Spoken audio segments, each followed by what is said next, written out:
ایک ایسی Indian nurse جو اپنی فیملی کو لے کر یمن میں چلی گئی، اس کا ہسبینڈ اور بچے تو انڈیا میں واپس آ گئے مگر وہ لڑکی کبھی انڈیا نہ آ سکی۔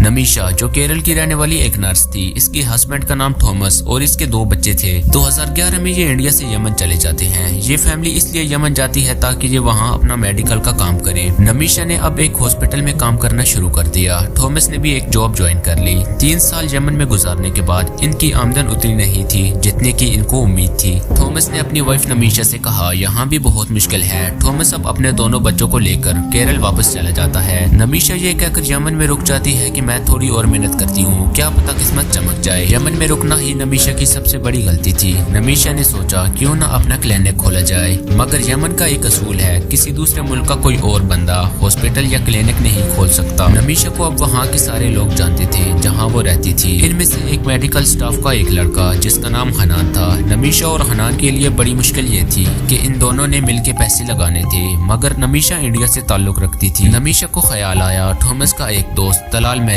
جو یمن میں ہی رہتا تھا۔ نمیشا نے طلال سے فیک ڈاکومنٹس کی مانگ کی جس میں طلال نمیشا کا ہسبینڈ ہوگا، لیکن طلال نے اس کے بدلے میں پیسے کا کہا۔ نمیشا مان گئی۔ یہ سب نمیشا اس لیے کر رہی تھی تاکہ وہ اپنا کلینک کھول سکے۔ اب کلینک میں بہت اضافہ ہونے لگا مگر طلال کی نیت پوری طرح بدل چکی تھی۔ طلال یہ چاہتا تھا کہ سارے پیسے اسے ملے۔ نمیشا کچھ وقت پیسے دیتی رہی کیونکہ وہ اس کی مجبوری تھی۔ نمیشا کا پاسپورٹ طلال نے اپنے پاس رکھا تھا تاکہ وہ انڈیا واپس نہ بھاگ سکے۔ اب طلال نے نمیشا کو اپنی ریئل وائف بتانا شروع کر دیا۔ جب نمیشا کو یہ پتا چلا تو وہ پولیس اسٹیشن پہنچی اور طلال پر الزام لگایا کہ وہ مجھے بلیک میل کرتا ہے اور مارتا ہے۔ پولیس نے طلال کو اریسٹ کر لیا لیکن طلال جلدی ہی جیل سے باہر آ گیا۔ اب طلال چاہتا تھا کہ وہ بدلہ لے نمیشا سے۔ 2016 میں یمن کی گورنمنٹ بھی چینج ہو چکی تھی۔ اب نمیشا کو اس کا پاسپورٹ کسی بھی حالت میں چاہیے تھا، اسی لیے جولائی 2017 کو نمیشا اور حنان نے مل کے پلان بنایا کہ وہ دونوں طلال کے گھر میں جائیں گے اور اسے بے ہوشی کا انجیکشن لگا کے نمیشا کا پاسپورٹ ڈھونڈ نکالیں گے۔ ایک دن نمیشا اور منان طلال کے گھر پہنچ گئے۔ طلال کی طبیعت کچھ خراب سی لگ رہی تھی۔